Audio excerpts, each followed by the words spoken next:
بسم اللہ الرحمن الرحیم۔ السلام علیکم۔ یہ ایک ایسی سچی اور سبق آموز کہانی ہے جو ہمیں قناعت، نیکی اور برکت کے راز سے روشناس کراتی ہے۔ یہ کہانی خلیفہ ہارون الرشید اور ایک عام مگر قناعت پسند مچھیرے کی ہے جو اپنی محدود روزی میں خوش اور مطمئن زندگی گزار رہا تھا۔ اللہ کی تقسیم پر راضی رہنے والا یہ شخص نہ لالچ جانتا تھا نہ حرص، اور پھر ایک دن اس کی ملاقات دنیا کے ایک طاقتور حکمران سے ہوئی۔ اس ملاقات نے اس کی زندگی بدل دی اور ہمیں یہ یاد دلا گئی کہ جب نیک نیت دل ایک دوسرے کے ساتھ جڑ جاتے ہیں تو اللہ ایسی برکت دیتا ہے کہ معمولی سا جال بھی سونے کی کان بن جاتا ہے۔ ایک دن خلیفہ ہارون الرشید نے حسب معمول عام لباس پہنا، چہرے پر ہلکی سی اوٹ رکھی اور بغداد کی گلیوں اور نواحی علاقوں کا رخ کیا۔ اسے یہ عادت تھی کہ رعایا کے حالات اپنی آنکھوں سے دیکھے اور ان کے دکھ درد کو سنے۔ چلتے چلتے وہ ایک دریا کے کنارے پہنچا۔ سورج کی دھوپ پانی پر جھل مل کر رہی تھی اور ہوا میں ٹھنڈک کا احساس تھا۔ ایک طرف ایک درمیانی عمر کا شخص جال لیے پانی میں مچھلیاں پکڑ رہا تھا۔ خلیفہ آہستہ آہستہ اس کے قریب گیا اور مسکرا کر بولا، بھائی کچھ شکار ہوا؟ مچھیرے نے مسکرا کر کہا، ابھی تک تو نہیں، لیکن شام تک انشاءاللہ 3 مچھلیاں ضرور پکڑ لوں گا۔ خلیفہ نے حیران ہو کر پوچھا، 3 ہی کیوں؟ زیادہ کیوں نہیں؟ مچھیرے نے جال پانی میں پھینکتے ہوئے جواب دیا، بس برسوں سے ایسا ہی ہوتا آ رہا ہے۔ قدرت میرے لیے روز 3 مچھلیوں کا انتظام کر دیتی ہے۔ جیسے ہی 3 مچھلیاں پکڑ لیتا ہوں، جال سمیٹ کر گھر چلا جاتا ہوں، ایک گھر میں پکاتا ہوں، باقی 2 بیچ کر گھر کی ضروریات پوری کر لیتا ہوں۔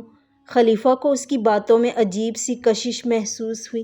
اس نے کہا، اگر ہم دونوں مل کر یہ کام کریں تو کیسا رہے گا؟ میں تمہارا شریک بن جاؤں؟ مچھیرے نے ہنس کر کہا، جناب مجھے اس کی ضرورت نہیں، جو چاہیے وہ روز مل جاتا ہے۔ لیکن خلیفہ نے نرمی اور پیار سے بار بار کہا، دیکھو تمہاری 3 مچھلیوں میں میرا حصہ نہیں ہوگا، اس کے علاوہ جو بھی مچھلیاں پکڑو گے اس میں میرا 1/4 حصہ ہوگا اور باقی تمہارے۔ مچھیرے نے آخر مان لیا۔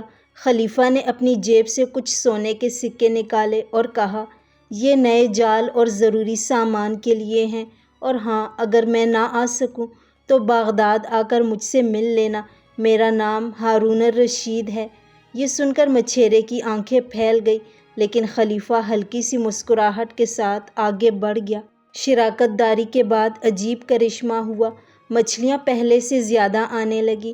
مچھیرے کی 3 مچھلیاں الگ ہوتیں، باقی بازار میں فروخت کرتا اور 1/4 حصہ خلیفہ کے لیے الگ برتن میں جمع کر دیتا۔ وہ برتن سونے کی اشرفیوں سے بھرنے لگا۔ وقت گزرتا گیا، کئی مہینے بیت گئے، لیکن خلیفہ کی طرف سے کوئی پیغام نہیں آیا۔ مچھیرے نے سوچا، عجیب آدمی ہے، اتنے دن ہو گئے پلٹ کر حال پوچھنے بھی نہیں آیا۔ آخر ایک دن اس نے وہ بھرا ہوا برتن اٹھایا اور بغداد کا سفر شروع کیا۔ راستے میں لوگوں سے پوچھتا رہا، ہارون الرشید کا محل کس طرف ہے؟ محل کے قریب پہنچا تو دیکھا بڑے بڑے دربان ہیں، اونچی دیواریں اور اندر سے سنہری گھنٹیوں کی ہلکی آوازیں آ رہی ہیں۔ مچھیرے کا دل دھڑکنے لگا۔ دربان نے پوچھا، کیا کام ہے؟ مچھیرے نے ہچکچاتے ہوئے کہا، میں خلیفہ سے ملنا چاہتا ہوں۔ دربان نے کہا، ہمیں حکم ہے کہ جو بھی ملنا چاہے، اجازت ہے۔ محل میں داخل ہوا تو ایسا لگا جیسے کسی اور دنیا میں آ گیا ہو۔ سنگ مرمر کے فرش، رنگین پردے، خوشبوؤں کی مہک، اور ایک وسیع و شاندار ہال کے وسط میں سنہری تخت جس پر خلیفہ ہارون الرشید جلوہ افروز تھا۔ خلیفہ نے اسے پہچان لیا اور مسکرا کر کہا، آؤ دوست، کیسے آنا ہوا؟ مچھیرے نے ادب سے سلام کیا اور کہا، یہ آپ کے حصے کا منافع ہے جو میں جمع کرتا رہا۔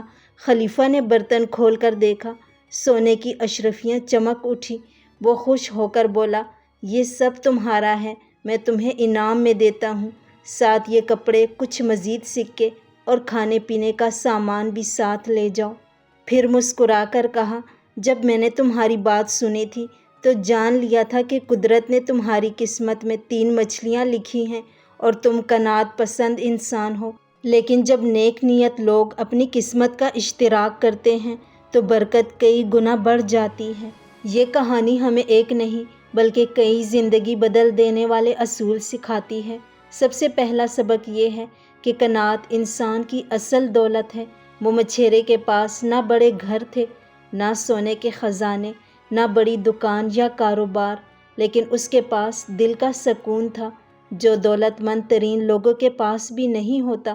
جو انسان اللہ کی تقسیم پر راضی ہو جائے وہ کبھی محروم نہیں رہتا۔ دوسرا سبق یہ ہے کہ نیکی اور خیر بانٹنے سے برکت کئی گنا بڑھ جاتی ہے۔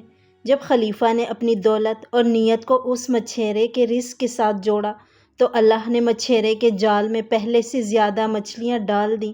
یہ اس بات کا ثبوت ہے کہ جب آپ اپنی خوشی، رزق یا صلاحیت کسی دوسرے کے ساتھ بانٹتے ہیں تو اللہ اس میں ایسی برکت دیتا ہے جس کا آپ تصور بھی نہیں کر سکتے۔ تیسرا سبق یہ ہے کہ اصل کامیابی صرف اپنے لیے جینا نہیں ہے بلکہ دوسروں کو اپنے ساتھ لے کر چلنا ہے۔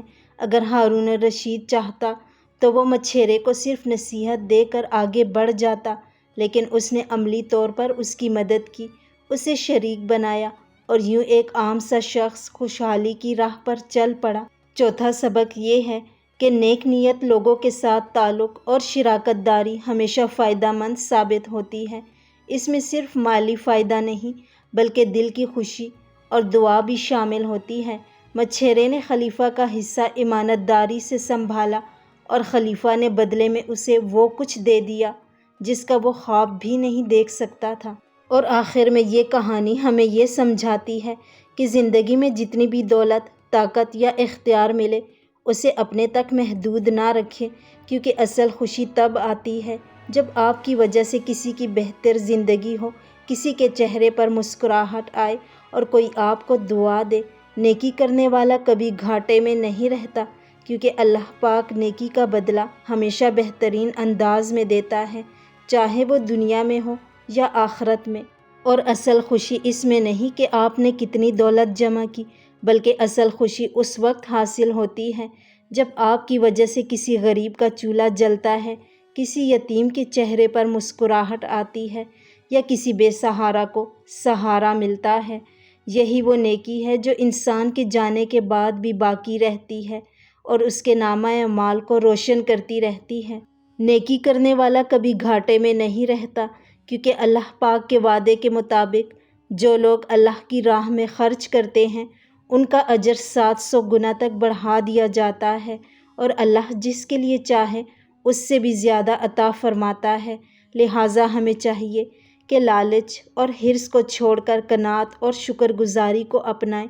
جو کچھ ہمارے پاس ہے وہ دوسروں کے ساتھ بانٹیں۔ یاد رکھیں، دنیا کی دولت تو یہیں رہ جائے گی، لیکن آپ کے اچھے اعمال اور نیکیاں ہمیشہ آپ کے ساتھ رہیں گی اور آخرت میں آپ کا سرمایہ بنیں گی۔